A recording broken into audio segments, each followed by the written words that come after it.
2022년 1월 26일 수요일 새벽 말씀 나눔입니다. 이 말씀을 들으시는 모든 분들에게 하나님의 크신 위로하심과 축복하심이 함께 하시기를 기도합니다. 오늘 함께 나눌 말씀은 출애굽기 17장 1절에서 7절입니다.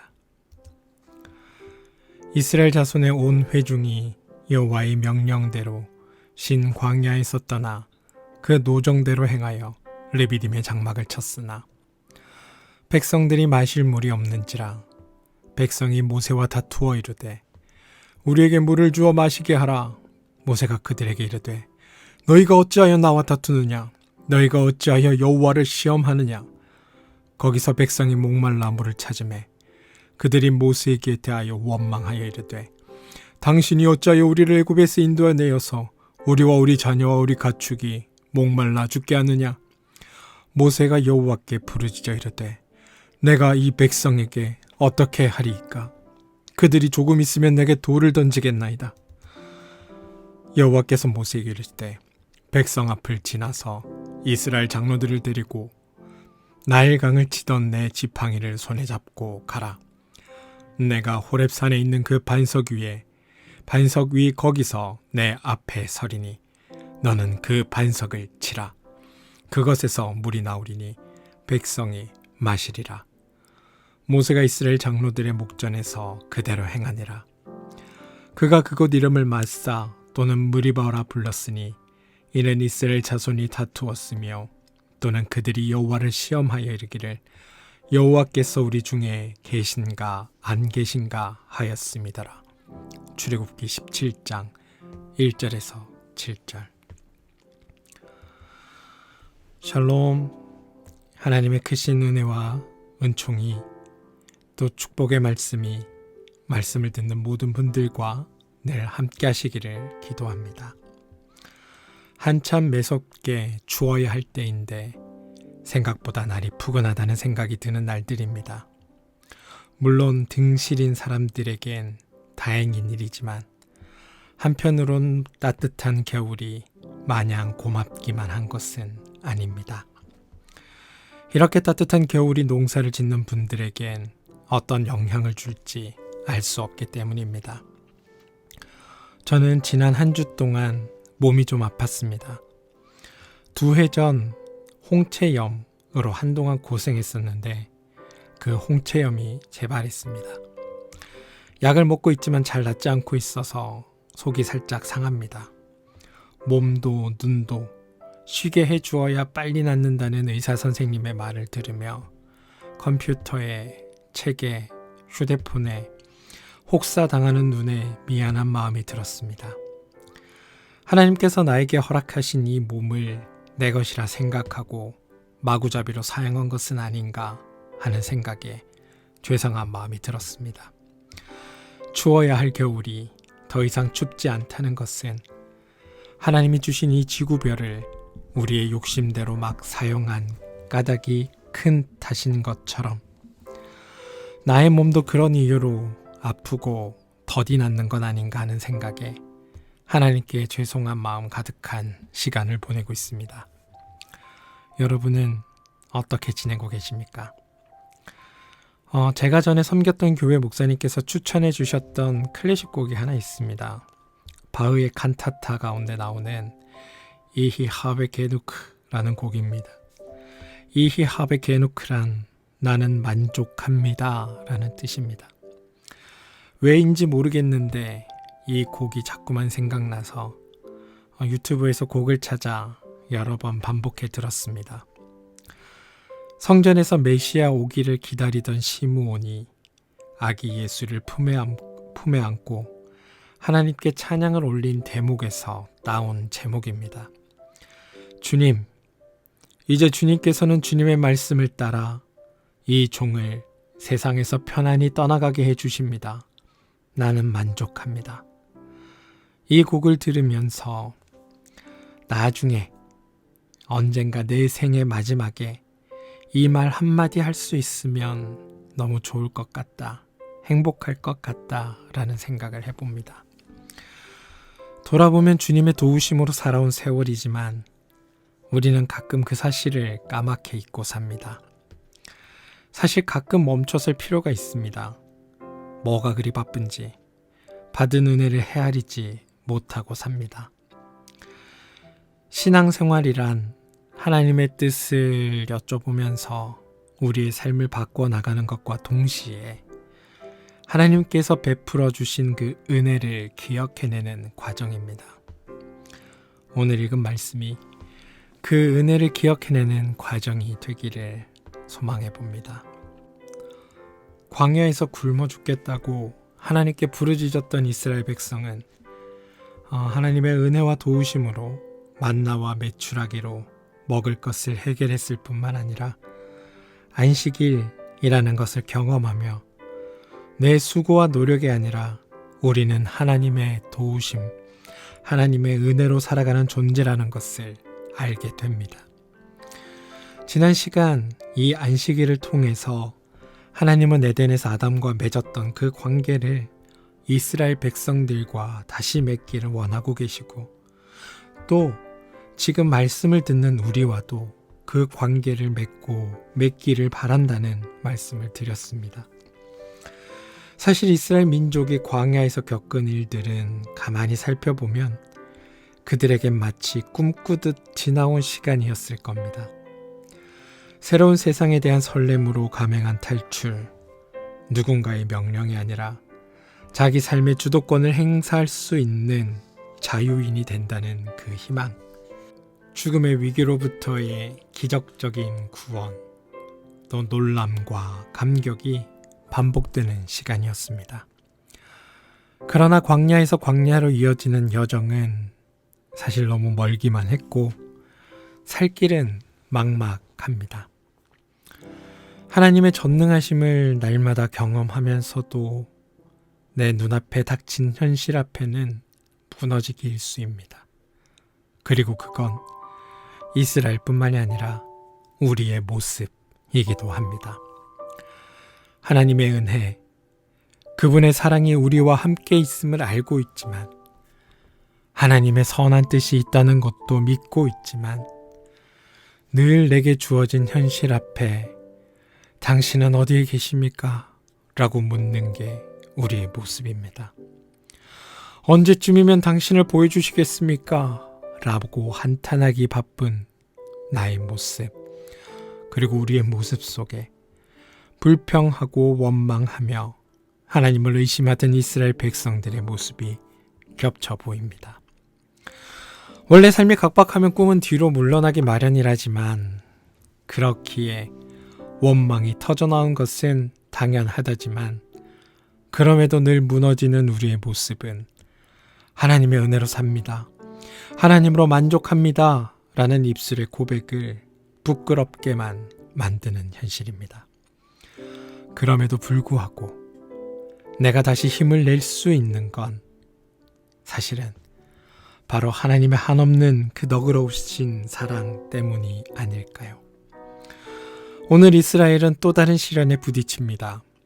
그들은 신광야를 벗어나 르비딤에 이르렀을 때 그들에게 마실 물이 없었습니다.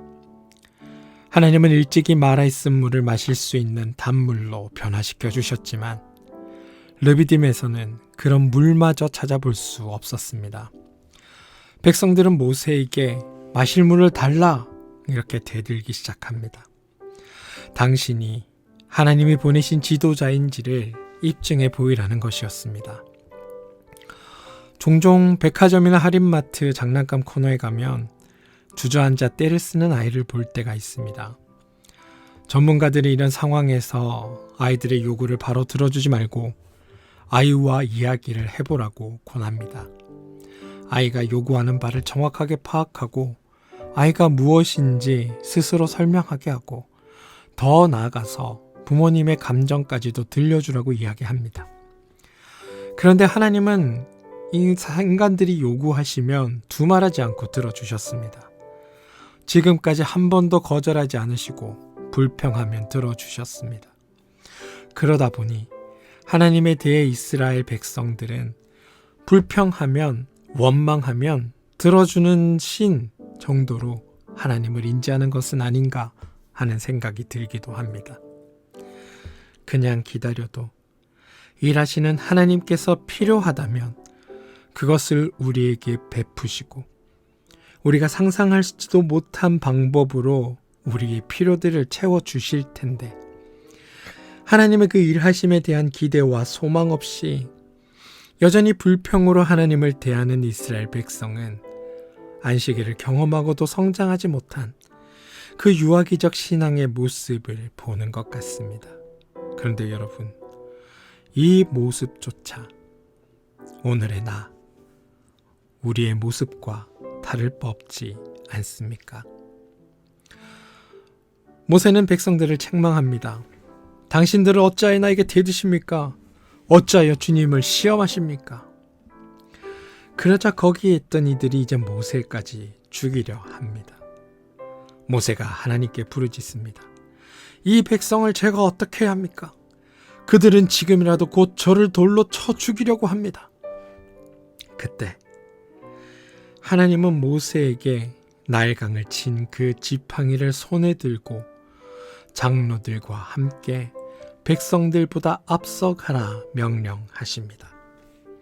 하나님이 장로들을 동행시킨 것은 아마 그들을 하나님의 전능하심에 대한 증인으로 세움과 동시에 그들을 백성들의 리더로 세우기 위함이었을 겁니다.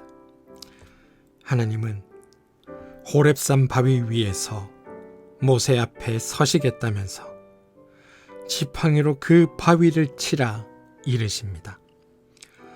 모세는 장로들이 보는 앞에서 하나님이 시키는 대로 하였습니다. 자, 여러분, 그 후에 어떻게 되었을까요? 생수가 터져 나왔을까요? 그랬겠죠? 그랬을 겁니다.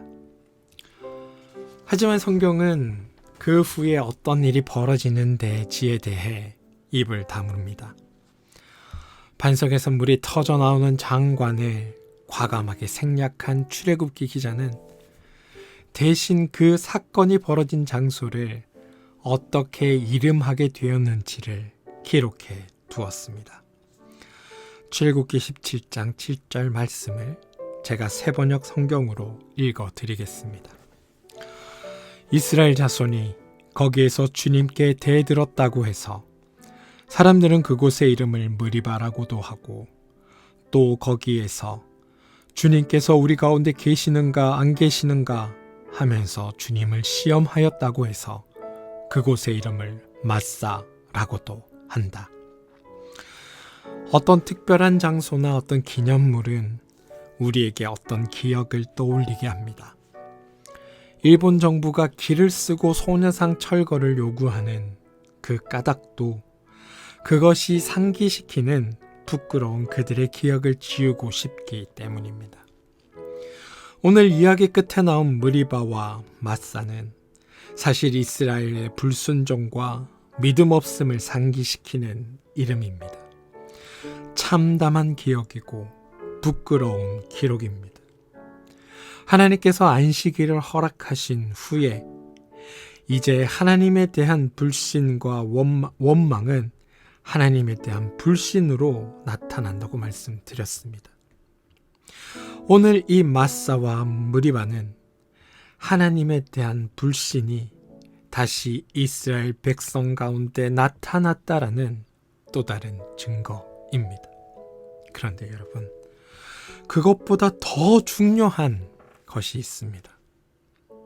그럼에도 불구하고 하나님은 이런 믿음 없는 백성들을 버리지 않으셨다는 사실입니다. 오히려 유아기적 신앙을 벗어나지 못하는 이들을 하나님은 품에 안으셨습니다. 그리고 그들과 함께 가셨습니다. 사랑하는 성도 여러분, 저는 말씀을 묵상하며 어쩌면 이 이야기에서 생수가 터져 나온 그 이후에 벌어진 상황을 굳이 묘사하지 않을 까닭이 이스라엘 백성들의 그 지속적인 반역에도 불구하고 하나님에 대한 불신을 행했음에도 불구하고 하나님을 믿지 못함에도 불구하고 그들을 끝내 포기하지 않으시는 하나님의 그 사랑, 하나님의 그 너그러우심과 오래 참으심을 나타내려고 한 것은 아닌가 하는 생각을 하게 됩니다. 우리는 살다 보면 종종 하나님이 우리 가운데 계신가 안 계신가 라며 신앙적인 회의가 찾아올 때들이 있습니다. 서두에서 말씀드린 것처럼 하나님의 은혜, 그분의 사랑이 함께 있음을 알지만 하나님의 선한 뜻이 있다는 것도 믿고 있지만 늘 나에게 주어진 현실 앞에 당신은 어디에 계십니까? 당신은 언제쯤 당신의 뜻을 우리 가운데 보여주실 것입니까? 라고 묻는 게 우리의 모습입니다. 하지만 잊지 맙시다. 주님은 우리처럼 변덕스럽지 않습니다. 하나님은 우리를 위해 일하십니다. 우리를 하나님의 선하신 뜻 가운데로 인도하시며 하나님 안에서 참된 안식과 평안을 얻게 하시려고 지금 이 순간에도 우리의 삶의 주인이 되어 주셔서 그분의 일을 하고 계십니다. 부디 이스라엘 백성들처럼 하나님을 시험하지 말고 하나님을 깊이 신뢰하면서 한 걸음 또 한 걸음 더 나은 존재가 되기 위한 믿음의 길을 함께 걷는 우리가 되기를 원합니다. 삶이 고단해도 습관적으로 힘겹다 말하기보다 나는 만족합니다. 하나님 때문에 나는 만족합니다. 라고 말하며 사는 오늘 되시기를 주님의 이름으로 축원드립니다. 그러면 하나님의 그 일하심이 우리의 발걸음이 닿는 곳마다 함께 하셔서 우리가 발걸음 닿는 그곳을 생명과 평화가 꽃 피어나는 곳으로 만들어 가실 것입니다. 그 일을 위해 오늘 하루 쓰임받는 여러분들 되시기를 주님의 이름으로 축원합니다. 함께 기도하겠습니다. 하나님, 우리는 여전히 삶의 자리가 힘겹고 어렵습니다. 그래서 하나님에 대한 불평의 마음들이 좀처럼 가라앉지 못하고 살아갑니다. 입술로는 하나님을 이야기하지만 현실의 삶에서의 나는 하나님 없음 혹은 하나님의 부재를 고백하며 살아갑니다. 이런 저희들을 주님 불쌍히 여겨주십시오. 이후로는 우리의 입술의 고백들이 변하게 도와주십시오. 우리를 위해 일하시는 하나님, 그 하나님의 선한 뜻에 깊은 신뢰를 두고 살아가면서 하나님으로 나는 만족합니다 라고 고백하는 삶이 되게 하시고 우리의 삶의 발자국에서 그리스도를 드러내게 도와주시옵소서. 예수님의 이름으로 기도합니다. 아멘.